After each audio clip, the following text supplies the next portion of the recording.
Chris and the Mountain of Fear, Facing Anxiety, by climbing a symbolic mountain. Chris stood at the edge of Misty Valley, staring up at the tallest mountain he had ever seen. The sun was rising behind it, casting a long shadow across the grass.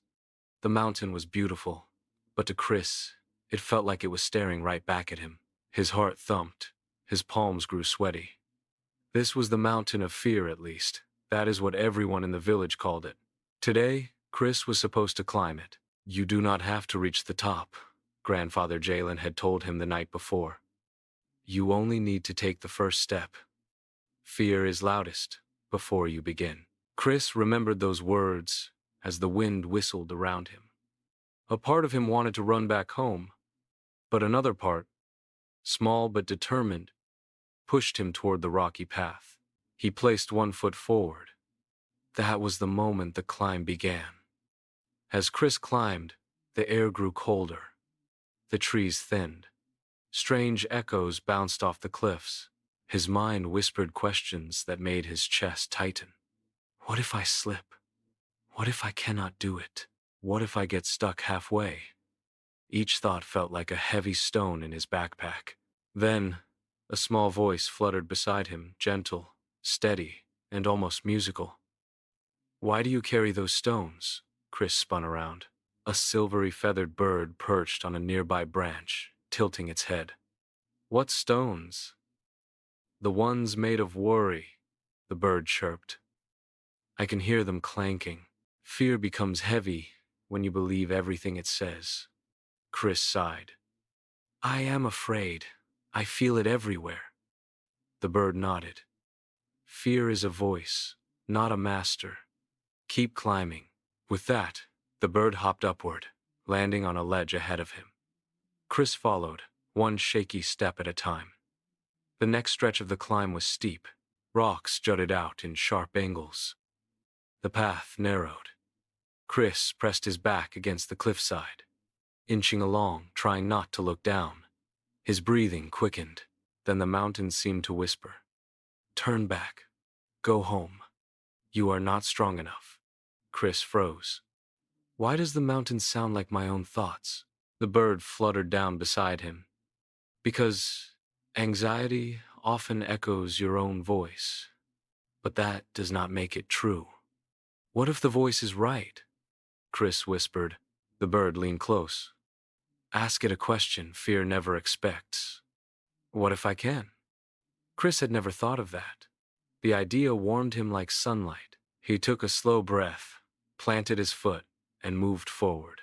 Soon, he reached a resting ledge. He sat, feeling the cool stone under his hands. From here he could see the village far below, tiny houses, tiny people, tiny worries compared to the mountain. But something else caught his eye. The sky above the peak was clear, bright, inviting. I still feel afraid, Chris admitted. Courage is not the absence of fear, the bird replied. It is deciding something else matters more. Like what?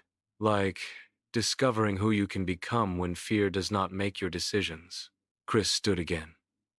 His legs trembled, but he felt a spark of determination. He climbed higher. The next part of the mountain surprised him. Instead of cold stone, he entered a forest of tall, twisting trees, growing impossibly halfway up the mountain. Their branches curled like question marks.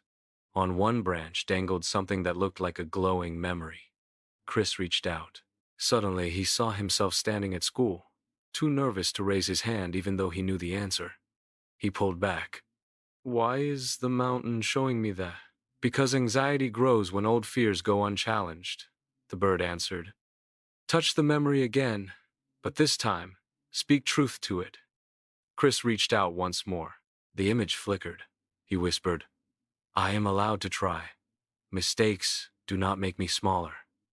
The memory dissolved like dust in sunlight. Chris felt lighter. One stone had lifted. The climb continued. The air thinned. Clouds curled around him like pale ghosts. His body grew tired. His thoughts wobbled like unsteady legs. Maybe I should stop, he thought. But the bird flew ahead and sang a soft, steady tune. The melody wrapped around him like encouragement. "You are closer than you think," it said. Chris pushed through the last curtain of cloud and gasped. He had reached the summit shelf, the highest flat ground before the true peak. The view stretched endlessly. Oceans of mist, rivers of sunlight. The world looked bigger than he imagined, but he felt bigger too. "One more climb remains," the bird told him. "It is the steepest part, the final rise. Fear often grows strongest right before a breakthrough." Chris nodded. "I have come too far to turn back now." He began the last ascent. Each step felt like lifting a mountain by himself. His heart pounded loudly. His breaths came sharp and fast. The path grew narrower, steeper, more demanding. Then his foot slipped. A jolt of terror shot through him. He grabbed a rock, clinging with both hands. His mind screamed, "This is it. You cannot do this. Give up." "Chris," the bird called. "Look at me." Not the drop. Chris forced his eyes upward. The bird hovered just above him, wings steady. "Breathe. Feel your strength. You are not alone. Try again." Chris inhaled deeply. His grip steadied. He shifted his weight, found a secure foothold, and pushed upward. Then another. Then another. The final step was the hardest, but he took it. Chris stood on the peak. The wind roared triumphantly, almost like applause. The clouds below him glowed gold. The world stretched in every direction, wide and open and full of possibility. Chris placed his hand on his chest. His heart still raced, but now it felt like excitement. "I made it," he whispered. "Yes," the bird replied, landing beside him.